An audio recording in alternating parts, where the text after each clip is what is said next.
রাত তখন গভীর। কিয়েভের আকাশ জুড়ে হঠাৎ করেই ভেসে আসে সাইরেনের বিকট শব্দ। কয়েক সেকেন্ডের মধ্যেই শুরু হয় একের পর এক বিস্ফোরণ। জানালার কাঁচ কেঁপে ওঠে, মাটিও যেন দুলে ওঠে ভয়ঙ্কর কম্পনে। মানুষ দৌড়ে নামতে থাকে পাতাল রেল স্টেশন ও ভূগর্ভস্থ আশ্রয় কেন্দ্রে। কেউ সন্তানকে জড়িয়ে ধরে আছে, কেউ ফোনের আলোয় কাপা হাতে করছেন প্রার্থনা। ঠিক সেই রাতেই রাশিয়ার অধিকৃত পূর্ব ইউক্রেনে ড্রোন হামলার প্রতিশোধ নিতে ইউক্রেনের রাজধানী কিয়েভ সহ বিভিন্ন অঞ্চলে নজিরবিহীন ও ভয়াবহ ক্ষেপণাস্ত্র ও ড্রোন হামলা চালিয়েছে রুশ বাহিনী। 24 এপ্রিল রোববার ভোরে চালানো এই হামলায় 2 শিশুসহ অন্তত 4 জন নিহত এবং 4 শতাধিক মানুষ আহত হয়েছেন। ইউক্রেনের প্রেসিডেন্ট ভলোদিমির জেলেনস্কি অভিযোগ করেছেন, এই হামলায় রাশিয়া তাদের পারমাণবিক অস্ত্র বহনে সক্ষম অত্যাধুনিক হাইপারসোনিক ব্যালিস্টিক ক্ষেপণাস্ত্র ওরেশনিক ব্যবহার করেছে। এটি এমন এক ক্ষেপণাস্ত্র যেটি শব্দের চেয়েও প্রায় 10 গুণ গতিতে ছুটতে পারে। সংবাদ মাধ্যম এএফপির প্রতিবেদনে প্রকাশ পেয়েছে এই তথ্য। তিব্বত লাক্সারি সো বাংলাদেশের রূপ।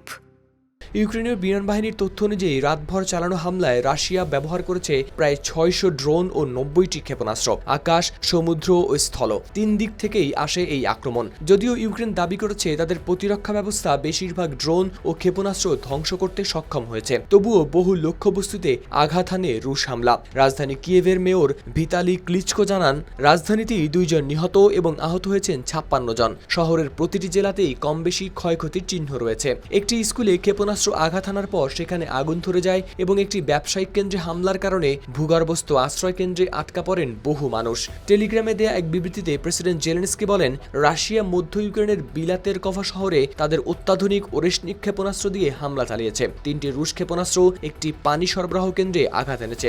একটি বাজার পুরো ছাই হয়ে গেছে এবং ডজন খানেক আবাসিক ভবন ও সাধারণ স্কুল হয়েছে ক্ষতিগ্রস্ত। ওরা আসলেই উন্মাদ। এই ওরেশনিক ক্ষেপণাস্ত্র নিয়েই এখন নতুন করে আতঙ্ক বাড়ছে বিশ্বজুড়ে। রুশ প্রেসিডেন্ট ভ্লাদিমির পুতিন আগেই দাবি করেছিলেন এই ক্ষেপণাস্ত্র যে কোনো প্রতিরক্ষা ব্যবস্থা ফাঁকি দিতে সক্ষম। এমনকি সাধারণ ওয়্যারহেড দিয়েও এটি পারমাণবিক হামলার মতো ধ্বংসযজ্ঞ তৈরি করতে পারে। বিশ্লেষকদের মতে এটি ছিল শুধু হামলা নয়, বরং এক ধরনের শক্তির প্রদর্শন। কারণ কয়েকদিন আগেই রাশিয়ার নিয়ন্ত্রিত পূর্ব ইউক্রেনের স্টারোবিলস্ক শহরে ইউক্রেনীয় ড্রোন হামলায় বহু হতাহতের ঘটনা ঘটে। মস্কো তখনই প্রতিশোধের হুঁশিয়ারি দিয়েছিল, আর সেই হুঁশিয়ারির পরই যেন আগুনে ঝলসে ওঠে কিয়েভের রাত। হাওলাদার শামীম, RTV।